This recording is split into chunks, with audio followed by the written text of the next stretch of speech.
welcome to your sleep story. I'm so glad you're here tonight.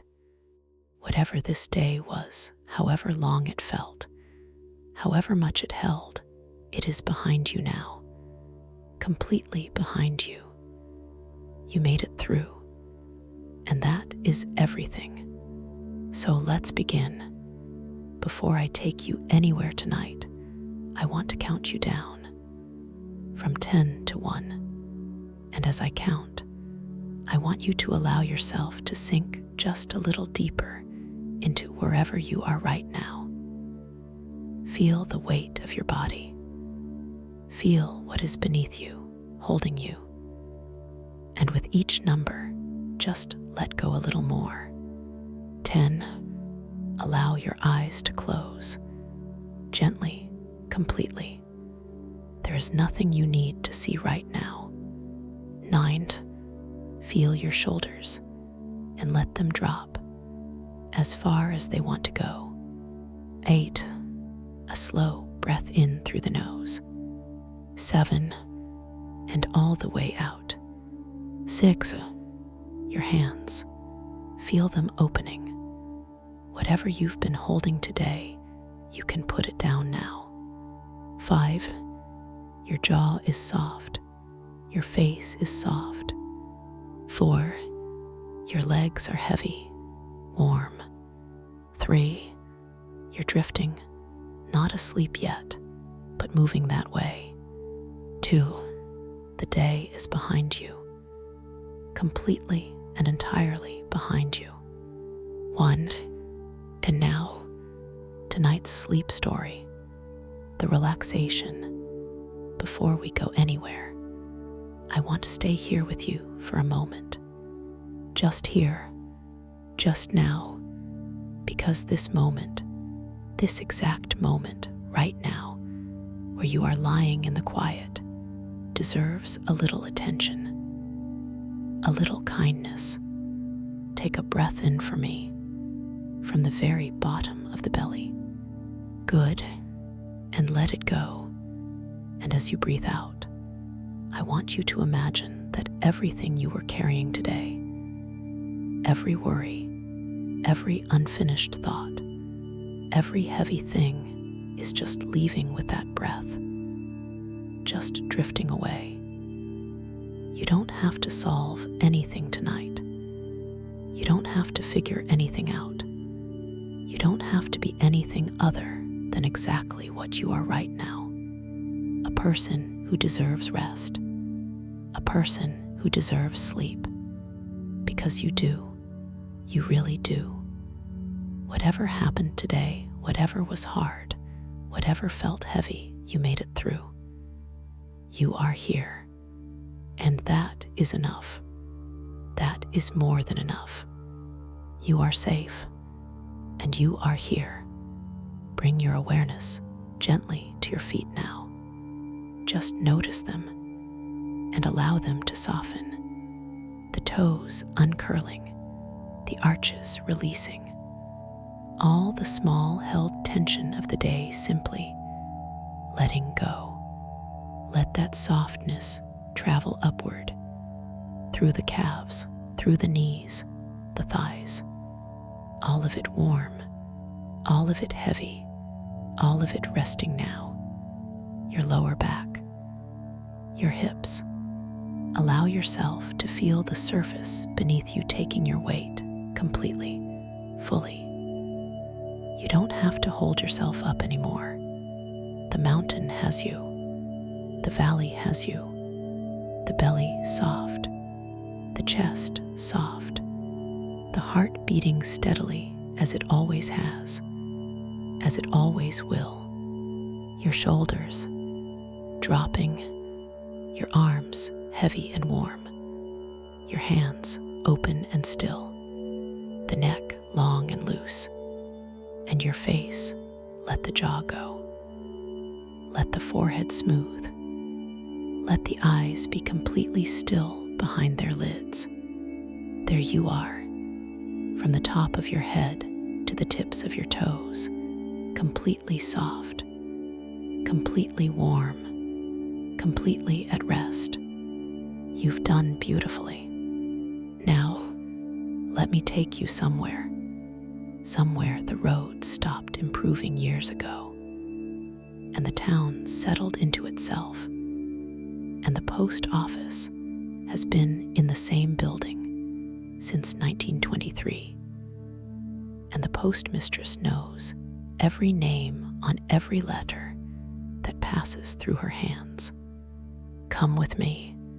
The town in the mountains, not the famous mountains, not the mountains that attract the hikers and the skiers and the photographers. The other mountains, the mountains behind the mountains, the range that the main road went around rather than through, that the railway never reached, that the modern world approached, and then, finding no particular reason to continue, turned aside. The town that was bypassed, not forgotten. People live here. People have always lived here, but bypassed, left to its own particular rhythm, its own pace, which is not the pace of the bypassed. It is not slow from neglect. It is slow from intention, from 100 years of settling into what it is. The town that knows what it is. The main street, 2 blocks, the hardware store, the barber, the pharmacy, the small grocery, and the post office. At the corner, the post office that has been at this corner since 1923. The post office, the building, red brick, 1923. The date on the lintel, the brick weathered, the mortar in places soft. The building that has survived 100 years of mountain winters without significant repair. That required none, because it was built to last, the way things were built in 1923. The door, the original door, heavy oak, its brass fittings, the handle worn smooth by 100 years of hands. The sign, the post office sign, the original sign, or the sign that replaced the original. Hard to say. It has been there so long it seems original. The post office, inside, the counter, the pigeonholes behind it, the scales, the stamp drawers, the wicket, the small window in the counter where the transactions happen, the wicket that has seen every kind of transaction for 100 years. The smell, the post office smell, old paper, always old paper, the paper of the letters, the paper of the envelopes, the paper of the forms, the accumulation of 100 years of paper in a room with the same walls, the same wood counter, the same pigeonholes, the paper absorbed into the room absorbed into the paper, together making this smell, old paper and old wood and old brass fittings, the particular smell of a small town post office that has been the same small town post office for a very long time.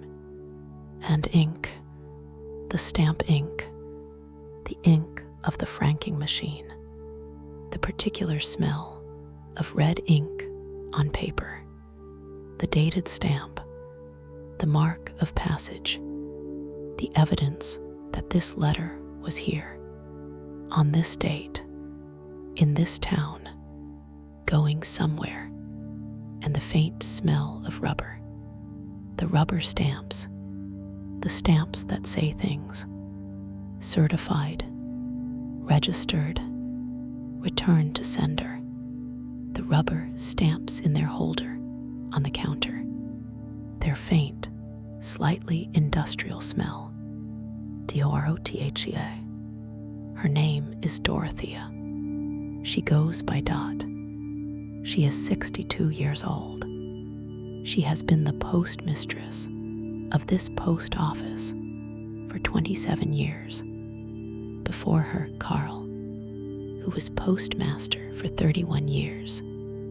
Before Carl, his mother Helen, who held the position for 22 years. Before Helen, a succession of postmasters going back to 1923, when the building was built and the post office moved here from the temporary premises it had occupied since the town was incorporated. The post office in this building for 100 years. Dot for 27 of those years. 27 years. She knows every name in the valley, every address, every box number. She knows because she has handled every piece of mail that has come through this post office for 27 years. Every letter, every parcel, every piece of junk mail, every bill, every birthday card, every government notice, every legal document, all of it through her hands. She knows who is expecting a parcel, who has been getting letters from a particular city, who stopped getting letters from that city. She does not gossip about this. She simply knows the boxes along the wall, the post office boxes, the brass boxes with their combination locks, the boxes that have been in this wall since 1923. Box 1 through box 247. Not all of them active, many of them empty. The town has fewer people than it had in 1923. The people who took the main road out. The boxes of those people empty, their numbers sitting unused, waiting in case someone comes, in case someone new takes the box. Sometimes someone does. Not often, but sometimes. The empty boxes, the record of who was here, and left the occupied boxes, the record of who is still here, still receiving, still present. Dot knows each box, the name behind it, the person, the regularity of their checking. Old Mr. Henderson at box 47. He comes every morning at 9, without fail. He has come every morning at 9 for as long as Dot has been here. Before that, Carl would have known the pattern. The same pattern, different years, the same faithfulness. The letters, the mail comes in at 7 in the morning. The postal van from the larger town down the valley. The mail that has traveled from the sorting facility. That has been sorted by machine, by human. That has been directed here, to this town, to these names, to these boxes. Dot sorts it every morning, not because the machine could not sort it, because Dot wants to, because the sorting is the work she loves most. The morning sorting, the letters going to their places, each one finding its box, its name, its home for today. The letter that has traveled far, from another country, its stamps unfamiliar, It's handwriting in a language she cannot read, but the name she knows, Maria Santos, at box 91. Her mother in Portugal. Dot knows. She doesn't know how she knows. She knows the letter going to box 91. As it goes every month, the same handwriting, the same stamps, the faithfulness of a mother writing to her daughter in a mountain town. The parcel on the counter, a parcel arrived this morning for James Whitfield, box 183. James Whitfield, who has not checked his box in 3 weeks. Dot knows this. She knows when each box was last checked, not from records, from watching, from 27 years of watching the boxes. James Whitfield, 3 weeks. Something is wrong, or he is traveling, or he forgot. She does not call.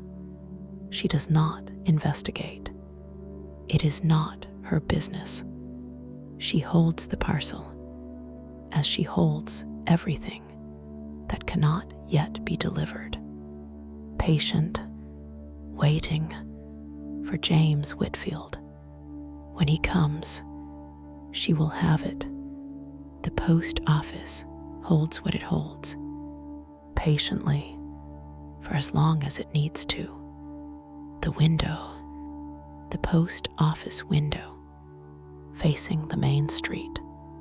The post office window is different from the windows of other buildings on the main street because of what Dot sees through it, because of who comes through the door, because of what the window witnesses. The main street. From this window, Dot has watched this main street for 27 years. The seasons, the snow in winter, the mud in spring, the dust in summer, the leaves in autumn, the same street, the same seasons, the same sequence, 27 times. And the people who walk the main street, who stop at the post office, who come through the door. She has watched the same people age, 27 years. She has watched the children become adults, the adults become elders, the elders become gone, the town in its time. Through this window, what a post office is. Dot would not give a speech about it, but she has thought about it. 27 years. A post office is a nerve in the body of the town, not the heart, not the brain. A nerve, the nerve that carries the signals, that brings the news, good and bad, the letter from the estranged son, the legal notice, the birthday card from the grandchild, the bill that can't be paid, the acceptance letter from the college, all of it coming through this nerve, through this post office, through Dot's hands. She carries it. She transmits it. She is the nerve, the connection between the town and the world beyond, the mountain town and the world that sent letters to it, that received letters from it. The post office as the point of contact, the threshold where the outside world becomes the local world.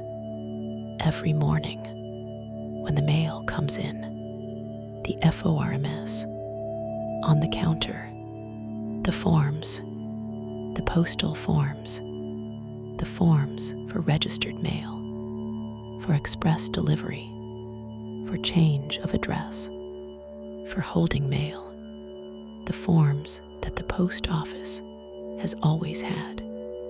That change over the years. The design changes, the instructions change, the requirements change, but the forms, always forms, the paper that makes official what the post office does. Dot knows the forms. She knows which form for which purpose. She has been asked every question by every person for 27 years. She knows the answers. Without looking, she reaches for the right form before the person has finished asking. The way she reaches for the right stamp, the way she reaches for the right box before being asked, the knowing in her hands. The afternoon, the post office closes at 5. At 4:45, Dot begins. The closing, the count, the register, the forms, the tidy, the last checks, anything uncollected that needs attention. The parcel for James Whitfield, still there. She puts it in the back. She locks the stamp drawers. She puts the rubber stamps in their box. She turns off the lights. She does not turn off all the lights.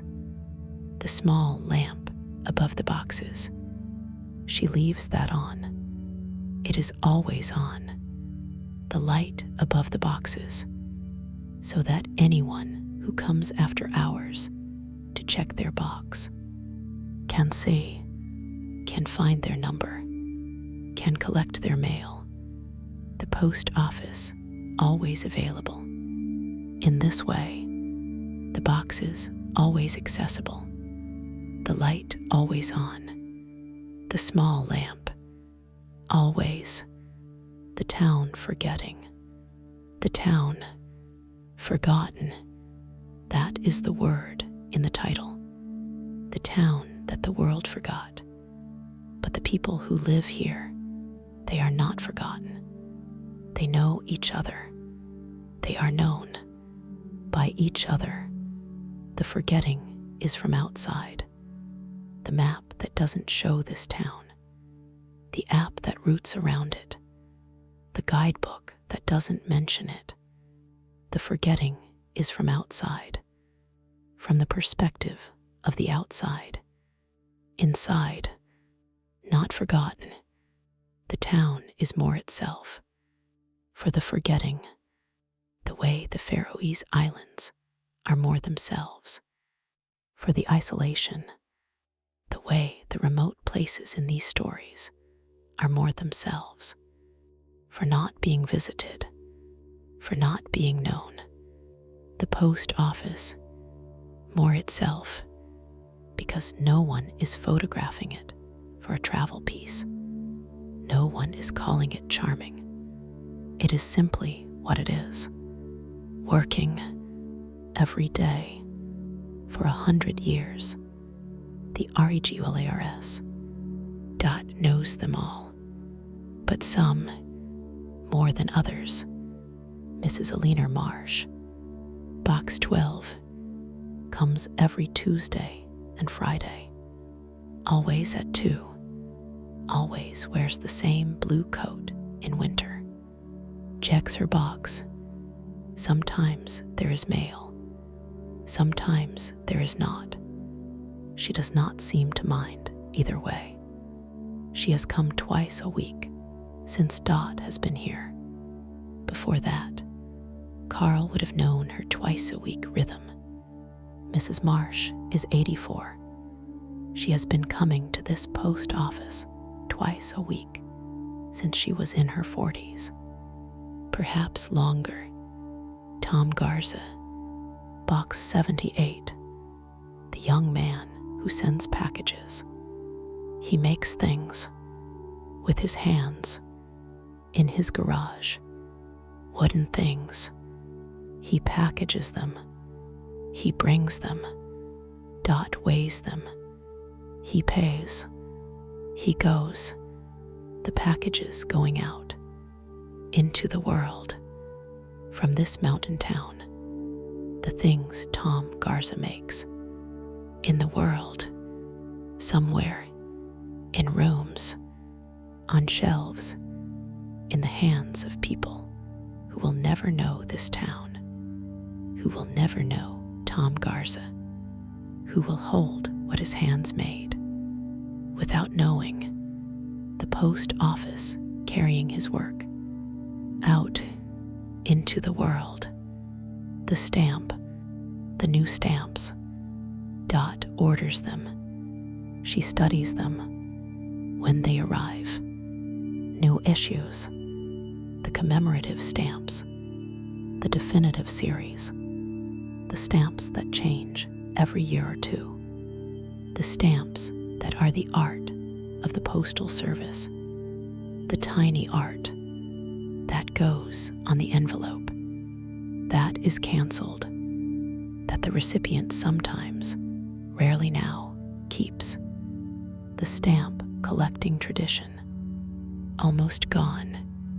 A few people still, the ones who come in and ask, "Do you have the new issue? The Mountain Landscape series?" She does. She kept a sheet for herself. She does this sometimes. Keeps a sheet. The stamps that are beautiful, that should be preserved, not used, or used. Used is also preserved. The used stamp, the canceled stamp, the stamp that did its work, that traveled, that arrived, still there, on the envelope, in the shoebox, in the attic, 100 years from now. The stamp that did its work, still present, growing still. Dot is at the counter. The mail is sorted. The afternoon is quiet. The main street through the window. The mountain beyond. The town around her. The post office around her. 27 years. If thoughts are arriving, and they probably are, because that is what minds do, they are not staying long. The post office takes them. The old paper smell, the old wood, the boxes on the wall, the names in the boxes, the town in the boxes. The thoughts come.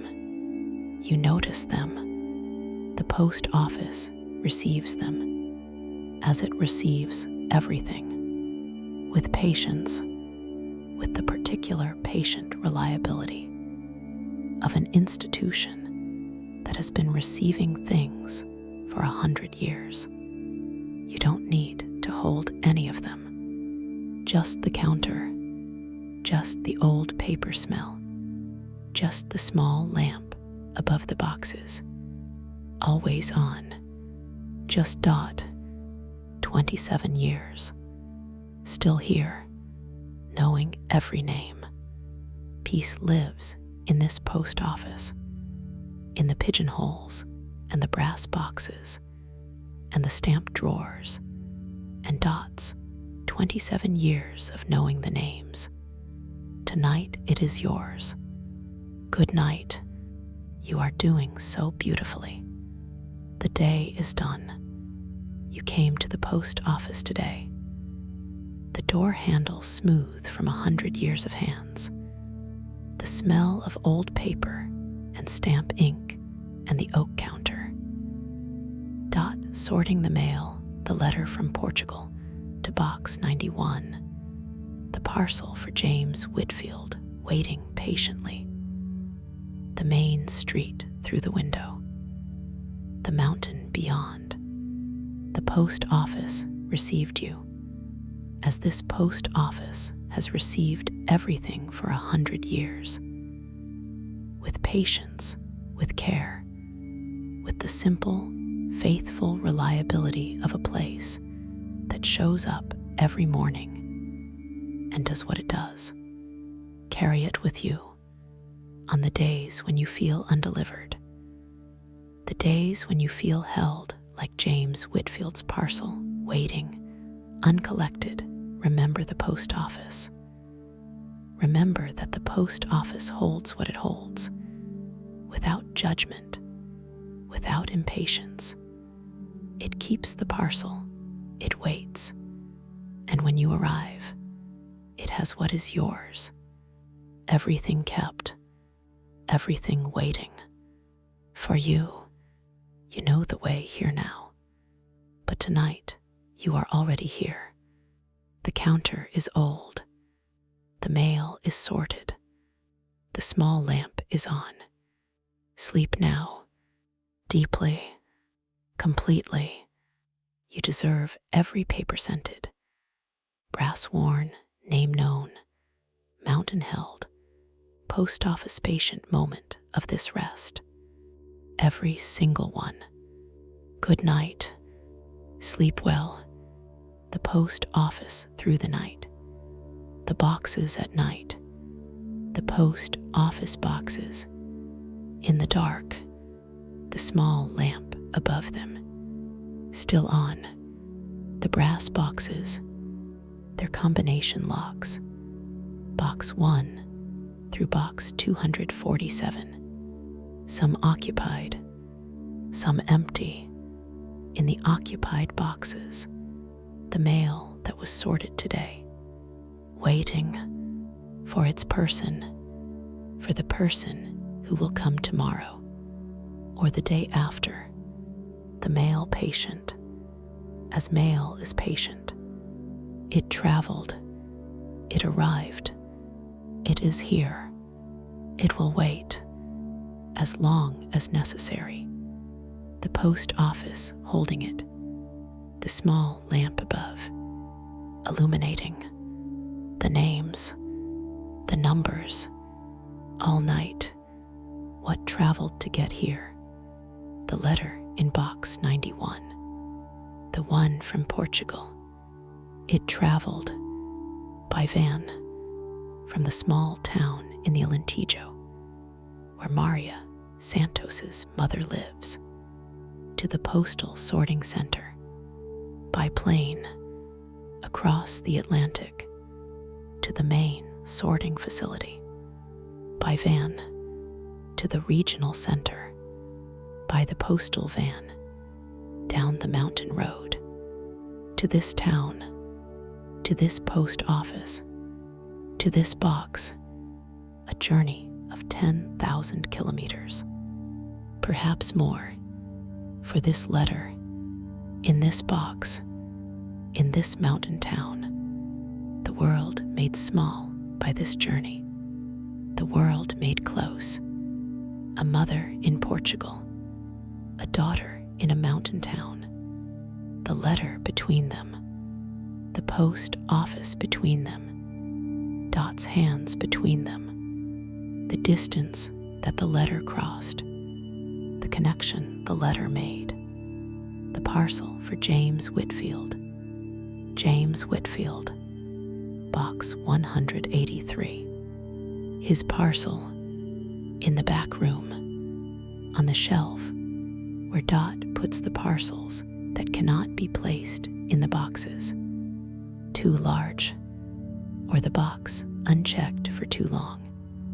James Whitfield's parcel, 3 weeks now.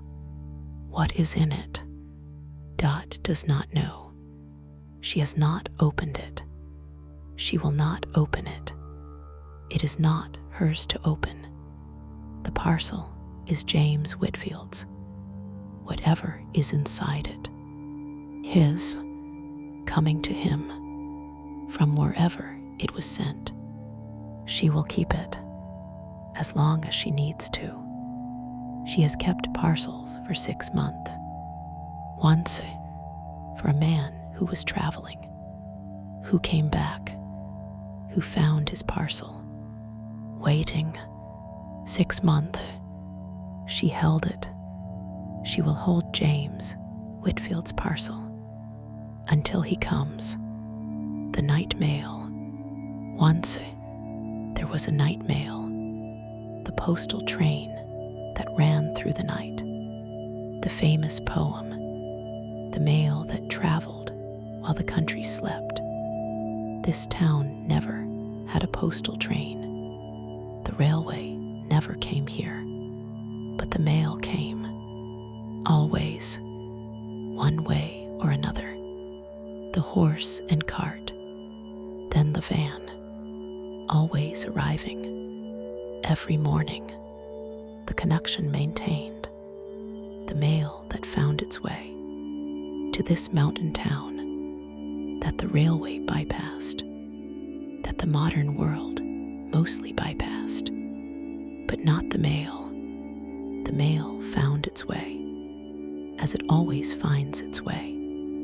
The handwriting Dot has read, or been unable to avoid reading, the outsides of thousands of envelopes. The handwriting, the way a person writes, tells you something, not what the people who read characters claim. Simply the care or the hurry, the steady hand or the shaking one, the large, generous loops, the tight, controlled letters, the handwriting of someone who was taught carefully, the handwriting of someone who was never taught, both here, both in the mail that has passed through this post office, the handwriting she loves best, the old handwriting, the formal copperplate of the very old letters,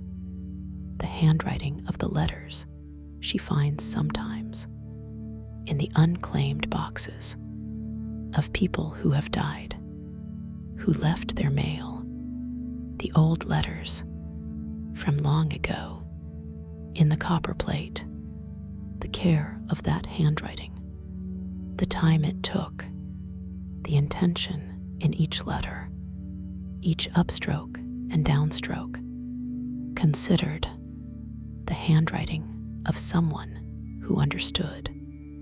That writing was worth doing carefully. Dot's evening. She goes home at 5:15, 10 minutes after closing, the same 10 minutes every day. The tidy and the check and the lock. 10 minutes. She walks home, 3 blocks, the mountain at the end of the main street, always there. In every season, she has walked toward this mountain for 27 years. She does not tire of it. The mountain being what it is, not changing, or changing so slowly that the change is not visible in a lifetime. The mountain, her orientation, the way Moreg's harbor wall oriented her, the way the Tatras oriented Hannah. The mountain at the end of the main street, always there. She goes home. She makes dinner. She reads. She goes to bed. She does not think about the post office after 5. Not consciously, but the post office is with her, the way all things we do for 27 years are with us. In the body, in the hands, in the knowing of names, the undeliverable letter, in the file of undeliverable letters, the letters that came here and could not be delivered, that had no forwarding address, that had no one to receive them, the return address too faded, or absent, or also undeliverable, the letters in the file held the regulation period. Then, what happens to them? The regulation varies. The fate of the undeliverable letter, sometimes opened for identification, sometimes destroyed, sometimes sent to the dead letter office, Dot keeps them longer than she should. She cannot bring herself to let a letter go, a letter that was sent, that someone wrote, that someone sent, that has not arrived. She keeps them, the file of undeliverable letters, getting thicker every year, a little, the letters that were meant for someone, that have not yet found them, still waiting, Dot keeping them, as she keeps everything, the mountain road at night, the road that comes down from the mountain, that comes to this town, at night, empty, the road that the postal van takes every morning, that brings the mail, the road that connects this town to the larger town down the valley, to the sorting facility, to the world, the road at night, empty, the van not here, will be here at 7, the connection not yet made, but made every day, every single day, the postal van coming down the mountain, bringing what was sent, taking what needs to go, the connection maintained every day without fail for as long as this post office has been here, for as long as there has been a way to get here, for as long as people have been sending letters to this mountain town and receiving them, the connection always restored. Every morning at 7, what the post office remembers, 100 years, the post office remembers, not in the way of the conscious mind, in the way of old buildings, in the walls, in the floors, in the worn counter, in the brass fittings.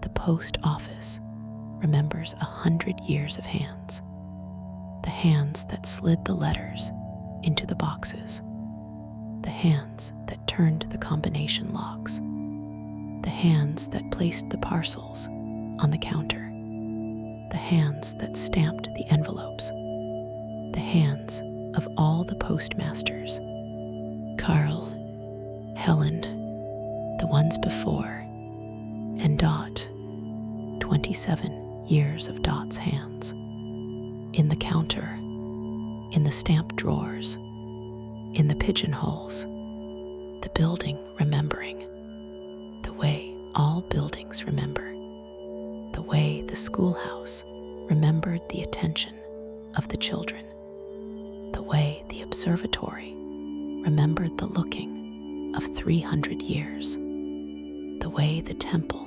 remembered the prayers, the post office remembering 100 years of connection, of letters sent and received, of the world reaching into this mountain valley, and the mountain valley reaching back, the post office between, remembering all of it. The post office is dark. The small lamp is on. Above the boxes, always, box 1 through box 247, some full, some empty, the letter from Portugal, in box 91, waiting, the parcel for James Whitfield, in the back room, still waiting, 3 weeks, patient, Dot is at home, 3 blocks, the mountain at the end of the main street, still there, the stamp drawers are locked, the rubber stamps are in their box, the forms are in the rack, the counter is clean, the oak, 100 years, the brass, worn smooth by 100 years of hands,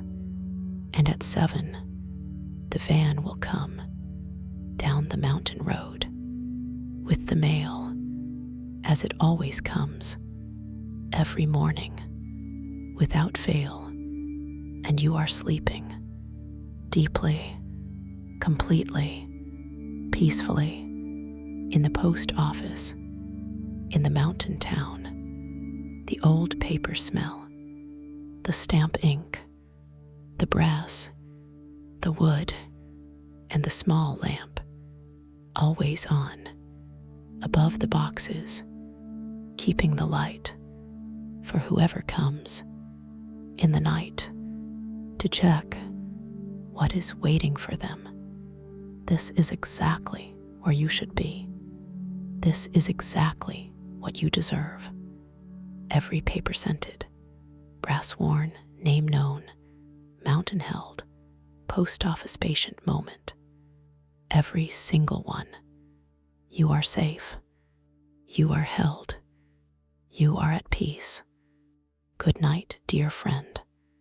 Sleep well. Sleep deeply. Good night, and